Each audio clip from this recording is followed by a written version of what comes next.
সকলোকে নমস্কাৰ জনাই আজিৰ ভিডিঅ' আৰম্ভ কৰিছোঁ।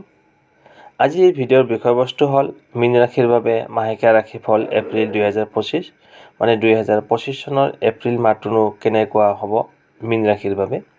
তেওঁলোকৰ চাকৰি, ব্যৱসায়, কৰ্মক্ষেত্ৰ, ঘৰ গৃহস্থী, আৰ্থিক পক্ষ, স্বাস্থ্য সম্পৰ্কে কেনেকুৱা থাকিব সেই বিষয়ে জানিবলৈ পাব। মই মধুনাথ আৰু আপোনালোকে চাই আছে মোৰ ইউটিউব চেনেল MG ৰাশিফল। আৰু যিসকলে এতিয়ালৈকে মোৰ চেনেলটো ছাবস্ক্ৰাইব কৰা নাই, এতিয়া ছাবস্ক্ৰাইব কৰি অল নটিফিকেশ্যন প্ৰেছ কৰি থওক, যাতে যেতিয়াই মই নতুন এনেধৰণৰ ভিডিঅ' আপলোড কৰোঁ, যেনে সাপ্তাহিক ৰাশিফল, দৈনিক ৰাশিফল, আপোনালোকে চাই থাকিব পাৰিব। নটিফিকেশ্যনৰ দ্বাৰা আপুনি যাতে চাব পাৰে। আৰু ভিডিঅ'টো চাই কেনেবাই জনাব, ভাল পালে লাইক এটা কৰি আমাৰ মনোবল বঢ়াব আৰু আপোনাৰ উপকাৰ হোৱাৰ লগতে আপোনাৰ বন্ধুবৰ্গক ভিডিঅ'টো শ্বেয়াৰ কৰি দিব। বেছি পলম নকৰি আহক তেন্তে আৰম্ভ কৰোঁ মীন ৰাশিৰ বাবে এপ্ৰিল মাহৰ ৰাশিফল। প্ৰথমতে আহিছোঁ আপোনাৰ কৰ্মক্ষেত্ৰত এই মাহটো আপোনাৰ বাবে ভাল থাকিব। মানে আপুনি যি কাম কৰিব সেই কামত আপোনাৰ সফলতা আহিব। লগতে কৰ্মক্ষেত্ৰত নামযশ খ্যাতি লাভ কৰিবলৈ সক্ষম হ'ব।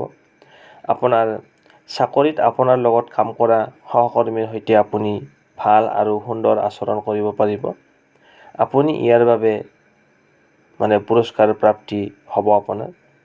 আৰু সিহঁতৰ সহায়ত আপুনি কৰ্মক্ষেত্ৰত আপোনাৰ কৰ্মদক্ষতাত অনেক উন্নতি দেখিবলৈ পাব।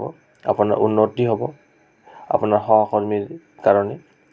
আপুনি এটা নতুন ব্যৱসায় আৰম্ভ কৰিব পাৰে বা ব্যৱসায়ত কিছু নতুন ক্ৰিয়াকলাপ একেলগে পৰিচালনা কৰিব পাৰে। আপোনাৰ চাকৰি হওক, ব্যৱসায় হওক, এই এপ্ৰিল মাহটোত আপোনাৰ বাবে অতিকৈ শুভ।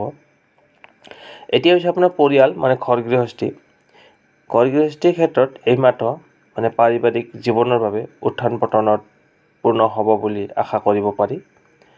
আপোনাৰ ভাই ভনীৰ সমৰ্থন আপোনাৰ লগত সমানে থাকিব আৰু আপুনি সিহঁতৰ বাবে সকলো কৰিবলৈ প্ৰস্তুত থাকিব। আপোনাৰ ভাই ভনীয়ে আপোনাক সমৰ্থন কৰিব আৰু আপুনিও ভাই ভনীৰ কাৰণে কিছু এটা কৰিবলৈ প্ৰস্তুত থাকিব।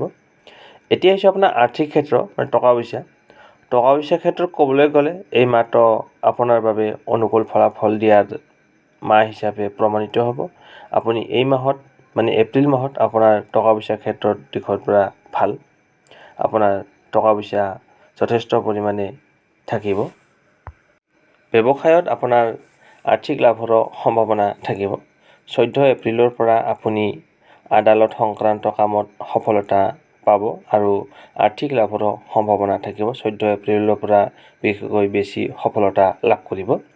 এতিয়া আহিছোঁ আপোনাৰ স্বাস্থ্যৰ ক্ষেত্ৰত এই মাহটো আপুনি মধ্যমীয়া ফল পাব।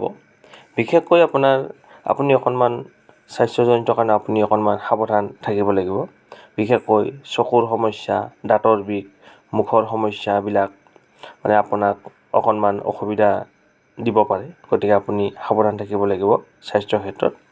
সেয়েহে গোটেই মাহটো আপুনি আপোনাৰ খাদ্যাভ্যাস আৰু অন্যান্য অভ্যাসৰ পিনে আপুনি মনোযোগ দিব লাগিব। আপোনাৰ যদি কিছুমান বেয়া অভ্যাস আছে, সেই বেয়া অভ্যাসবোৰ ত্যাগ কৰিব পাৰিলে ভাল, যাতে আপোনাৰ সমস্যাবিলাক বাঢ়ি নাযায়। তাৰ প্ৰতি আপুনি সচেতন থাকিব লাগিব আৰু আপুনি সঠিক সময়ত শাৰীৰিক সমস্যাৰ পৰা মুক্তি লাভ কৰিবলৈ সক্ষম হ'ব। ইমান পৰে আপোনালোকে আপোনালোকৰ মাহেকীয়া ৰাশিফল, এপ্ৰিল মাহৰ ৰাশিফলখিনি শুনি কেনে পালে জনাব।